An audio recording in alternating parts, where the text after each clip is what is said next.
What completely legal substance are you addicted to? Sugar. I'm thinking of substitution to quit sugar. Maybe heroin. Sugar is so addictive. And while it may not be as destructive as alcohol or hard drugs, it has a similar hold. I've quit sugar several times. Gone months without it. Eventually I stop craving it as much. I lose weight and feel great. But then, the day eventually comes where I say to myself one little Snickers won't hurt. And then bam, I'm binging. Eating sugar every day. Getting depressed and packing on the pounds. It's an endless cycle. Edit, getting a lot of supportive messages. Just wanted to say thanks. It's comforting to know I'm not the only person who struggles with this. If anybody wants to chat privately about it, I'm down to DM. Coffee.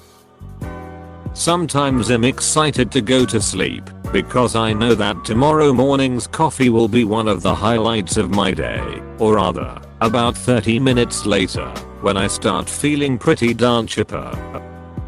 I don't drink coffee to wake up. I wake up to drink coffee. Caffeine. My partner is like this too. We went on a weekend trip with a friend one time and she didn't have any caffeine, and boy, did she get moody.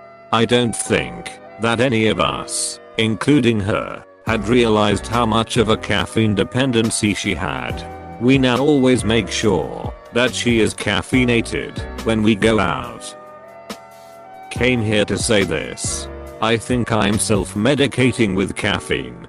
I get depressed and have anxiety, but being highly caffeinated focuses my anxiety into one specific task at a time. When I'm going through depression, sometimes I have a hard time identifying it and just think I'm tired, and then caffeine makes me happy or too energetic to feel sad. Lol. Edit. I never thought I'd have a post or comment that warrants facts, but wow, lol. 1. Yes, I'm doing okay. Thank you for asking. I see a therapist regularly, and my wife and I just got an ESA. He's great and I love him very much. 2. No, I have not been diagnosed with ADHD, but I've never looked into it. I think after all of this, I just might. 3. I know my depression symptoms might seem like withdrawal symptoms, but it's the chicken and the egg question I actually know the answer to. I've had the same thoughts I have now, since before I was even allowed to drink caffeine, but I never made the connection with caffeine and feelings of happiness or momentary joy until recent years. Potato chips. Can't have them around the house. I will never stop. Especially chicken twisters. Fuck yes, chicken twisters are the best.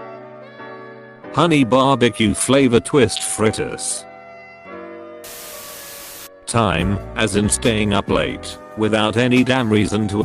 Edit. Christ, I didn't know that this was a problem for so many people. I'd like to add that I also hate napping, which doesn't help my situation. But I always seem to wake up feeling disoriented and scatterbrained. The sooner I go to sleep, the sooner I have to go to work. Same. I thought switching to third shift would fix that, because I'm a night owl. Turns out I just like to fight sleep, like I'm a toddler afraid to miss out. Like right now. Junk food. And, while not a substance, going to the store to buy the junk food is also an addiction I have. Second part hit homes. I spent so much time deciding what to snack on at the stores. Just looking at the aisle pleases me. This makes me feel better about the 1015 minutes I spend in the store staring at candy, then going to the chips, and then back to the candy trying not to look weird just staring at the same damn aisle of candy that was there the time before. Chocolate. I gave up smoking years ago and substituted it with an addiction to chocolate.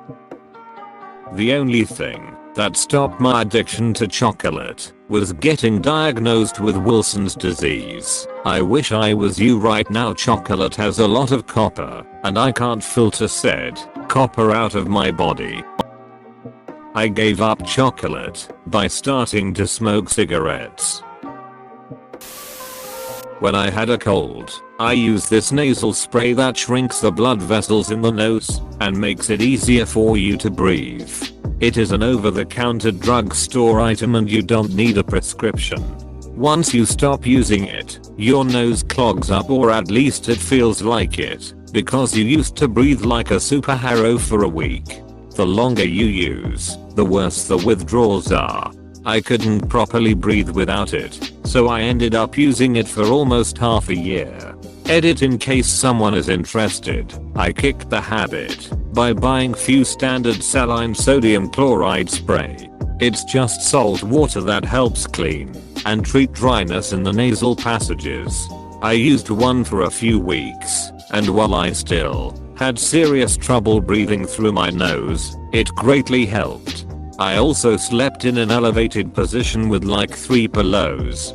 It took me almost a month to feel like I was breathing well, but still not as well as I was with the other stuff. I was looking for this. I've been using xylometazoline spray for well over a year. I've only ever used it before going to sleep, but still that's 1 dose a day for like 14 months. My nasal mucosa is fucked. I'm now weak into a cold withdrawal, and it's not fun. At this point I can breathe relatively freely when going to bed, but I wake up very early with a dirt dry mouth and throat and completely clogged nose. If you're reading this, and you've been given this nasal spray to help with a cold, for the love of God don't use it longer than the packaging says. Trust me, that's a road you don't want to go down. Yep, I was addicted to the Afrin menthol spray for the longest time. I would use that crap like every hour, because I had built up a tolerance. I would just keep it in my pocket for all day use lol. I think I was able to get off it once, when I got really sick, and was on legit cold meds or something. It has been like 15 years now, so I forget. I refuse to use it these days for anything. I used to love the burn of the menthol in my sinus glands.